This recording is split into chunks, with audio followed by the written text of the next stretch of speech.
Langata constituency is one of the most interesting parliamentary seats in Kenya.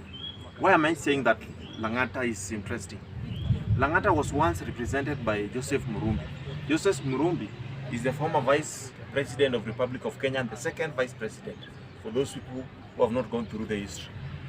Langata, the same Langata parliamentary seat is the first parliamentary seat to elect a white person after independence, Mr. Philip Lucky, for 11 good years when they were just being represented by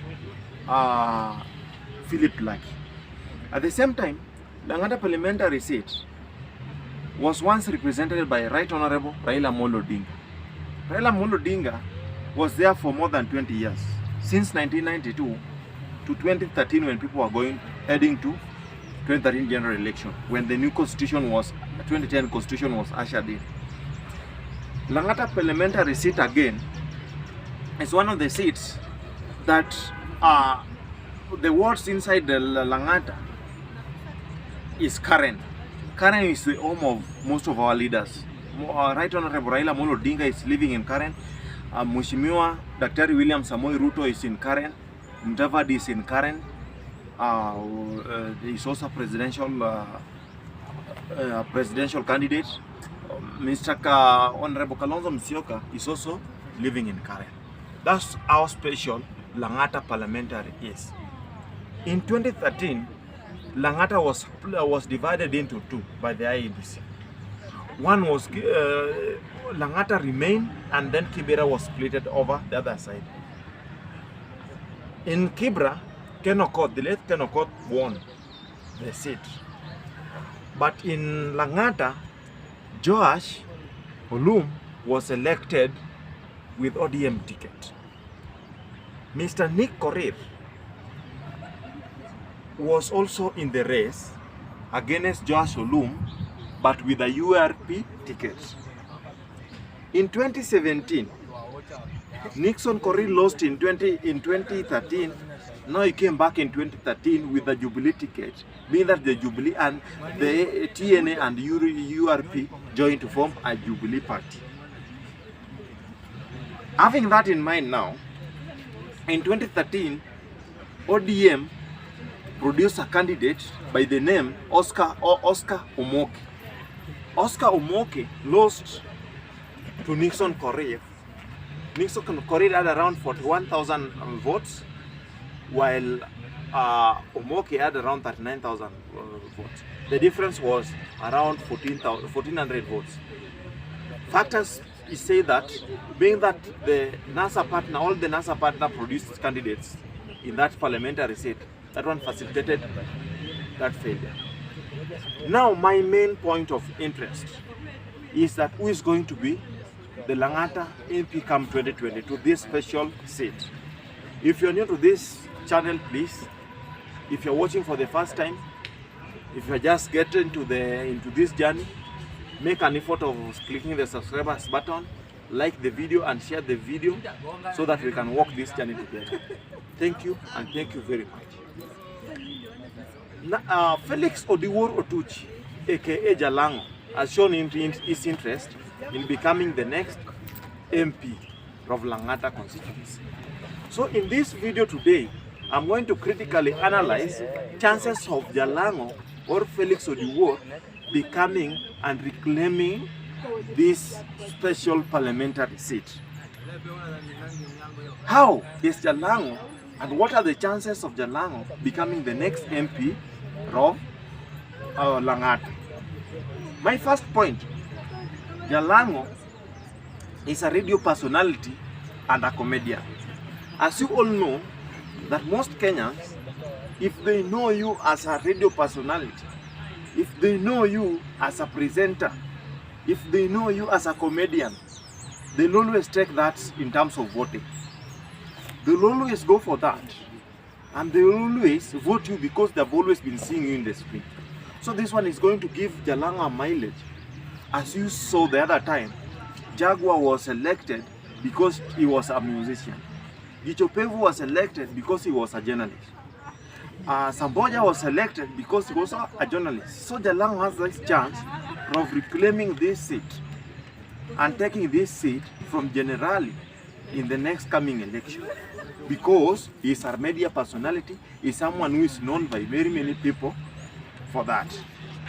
Number two, why is it that Jalango is going to take this seat? Number two is the ODM ticket. The other day, Jalango registered as ODM live member. With the fact that ODM is dominant in that constituency, and they lost it last time, and all the I think the 5 wards that are in Langata were taken by ODM. If Jalango is going to have ODM party ticket, is going to win this election, because most people still believe in ODM. It's just due to the bad record that the MP who have been there, Joash Olum, had a very bad record, with the history saying that he had a very bad record compared to Generali. That's what made most voters turn against ODM by not trusting Mr. Oscar Omoke. So with the ODM ticket, Jalango is going to manage and to win this parliamentary seat. Another factor that Jalango is having, now if you talk about the Asila issue, Jalango is the real Asila. Jalango is one person who has been known to be motivating very many people with where he came from. Jalango was once a fisherman. He has evolved from all these steps to life, and now is one person who can really show people that all is possible. From being a fisherman to now one of the top MCs, the top comedian, and the top radio personalities. When you mention one of the top MCs in Kenya, you can't fail to mention Jalango. Jalango has a mileage on that he has just come from a very humble background to becoming the MC of the top, the event that was organized for the most powerful president, Mr. Barack Obama. So people will reason in that this is an example of a true hustler that will deliver to us and will take care of our interests, because most of the people living there are hustlers. With that, with the 132 registered voters in Langata constituency, they might vote for Jalango since they believe that he's their fellow hustler and is able to bring the change that they need in the midst. Another factor that will favor Jalango has that big heart. Most Kenyans look at you the way you handle people, the kind of humanity heart you have. Jalango have the heart of humanity, and on top of this, whenever Jalango else through his social media account and everything through his friends, he does not consider which tribe you are coming from. Langata is not only for the Luos. Langata is not only for the lawyers. Langata is not only for the Kikuus. There are very many tribes who are living there. After seeing all these things that Jalango is doing, whenever he has the opportunity through the social media and the influence that he has through his friends, he has been able to help and evaluate very many people. People say that if you meet Jalango, umeomoka. That's always the scenario in the street. So with this kind of mentality, the Langata people are going to elect him so that he can make the change. They can all omoka, you understand? Because they say that if you meet Jalango, umeomoka. So this one will give him a very big mileage towards becoming the next MP of this great constituency. Another factor that will make Jalango to become the MP of Langata is the financial marshal. Yes, generally is the sitting MP of Langata constituency, but Jalango is also coming just from being the media personality, is coming to be to this elective seat.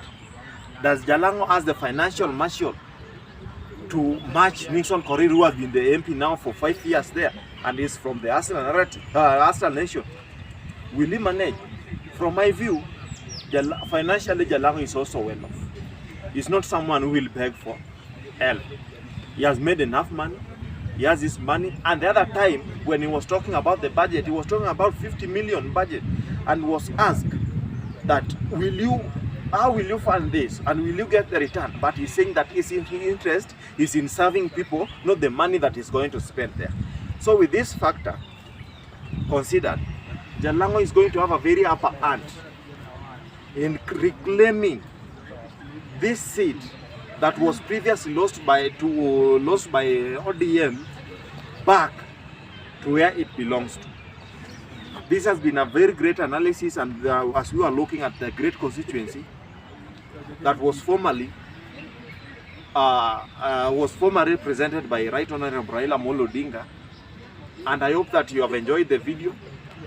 Please click the subscribers button, like the video, and share so that we can walk all this journey together. Thank you very much for always cooperating, and let's meet in the next video.